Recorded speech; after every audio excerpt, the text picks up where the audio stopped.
بسم الله الرحمن الرحيم. ازيكم يا احلى متابعين؟ تعالوا نعمل النهاردة الجبنة المثلثات في البيت بطريقة سهلة وبسيطة، وهتديكي نتيجة حلوة قوي وكمية جميلة. شايفين بسم الله ما شاء الله كمية الجبنة دي كلها عاملاها بكيلو لبن. غاليين اللبن ومجهزينه ومنضفينه. جبنة كاملة الدسم، جبنة جميلة. هتعمليها بطريقة سهلة وبسيطة في البيت، هتديكي كمية حلوة قوي. كيلو اللبن زائد الإضافات اللي احنا بنضيفها للبن. والله ما بعد كده مش هتشتريها من بره. تعالوا يا حبايبي، معانا كيلو لبن هنغليه على البوتاجاز، ومعانا علبة جبنة مثلثات اي نوع انت تحبيه، ومعانا معلقة ملح كبيرة.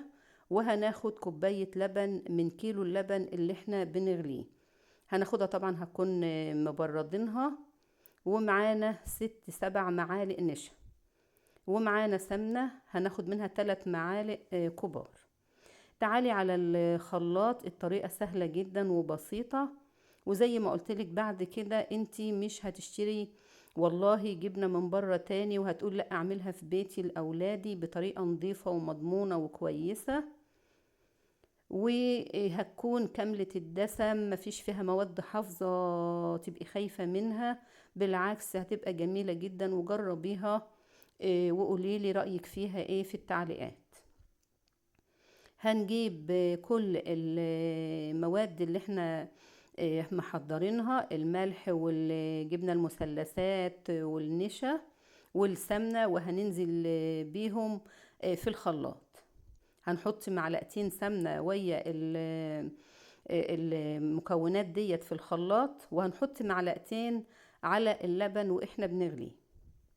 تعالوا معانا اللبن اهو ابتدى ان هو يغلي معانا على البوتاجاز. هننزل بمعلقتين سمنة وهنقلبهم كويس. والله النتيجة حلوة قوي، واتمنى ان انتوا تجربوها فعلا. انا عن نفسي ما عنتش بشتري جبنة من بره، وكمان ما بنهدرش منها اي نقطة لبن، ولا بيطلع منها بقى شرش ولا اي حاجة، بيبقى الكيلو معاكي كامل زي ما هو. لما خلاص اللبن بيبتدي ان هو يغلي معانا، بننزل بكل المكونات بتاعتنا اللي احنا ضربناها في الخلاط: الملح والنشا والجبنة المثلثات بتاعتنا، مع كوباية اللبن اللي احنا كنا واخدينها من كيلو اللبن. هنقلب باستمرار عشان تنعم معانا. هنقلب حوالي 5 دقايق بالطريقة اللي احنا شايفينها دي، وتقليب سريع وباستمرار. بعد كده هنطفي عليها البوتاجاز وبرضه، وهنحاول ان احنا نقلبها حوالي 5 دقايق لما تحسي ان العجينة معاكي ناعمة بالطريقة دي. بعد كده هتجيبي اي قالب تحبي ان انتي تضيفي فيه الجبنة بتاعتنا، وهنفرش فيها كده ورقة نايلون بسيطة، وهنساوي الوش وهنسيبها لما تبرد معانا. بعد ما هتبرد يا حبايبي هنسيبها بره شوية لحد ما تبرد معانا بره، وبعد كده هنحطها في التلاجة حوالي ساعتين او 3 لحد ما تجمد معانا وتبقى تمام بالشكل اللي احنا شايفينه ده. بعد ما خرجناها من التلاجة اهيت، والله جميلة جميلة وكمية كبيرة. احنا لو هنشتريها من بره، يعني احنا لو هنا كلفنا مثلا حوالي 50 جنيه على كيلو اللبن، علبة الجبنة النشا هنقول 60 جنيه. لا انت عملتي كيلو لبن كامل على بعضه وطلع لك كيلو جبنة وزيادة، عشان الإضافات اللي احنا حطيناها هيبقى حوالي 250 جنيه. يبقى انت وفرتي كتير قوي وعملتي حاجة نظيفة وكاملة الدسم. هتعملي فطار وعشاء، هتعملي احلى سندوتشات لأولادك وانت مطمنة، وحاجة انت عاملاها في البيت بايديكي.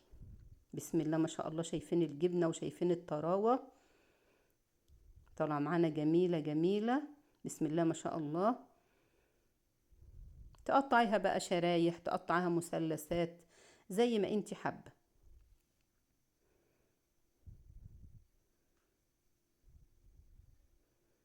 بسم الله ما شاء الله، والله جربيها وصدقيني انت الكسبانة.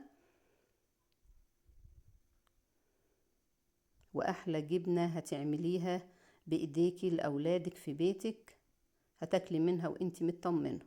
اتمنى يا حبايبي ان الفيديو يكون عجبكم، وان الطريقة تنال اعجابكم، وما تنسوش الاشتراك في القناة، ويسعدني وجودكم معانا. واحلى جبنة مثلثات باسهل طريقة، واحلى طعم واحلى نتيجة هتطلع معاكي لو جربتيها. وبألف صحة وعافية يا رب.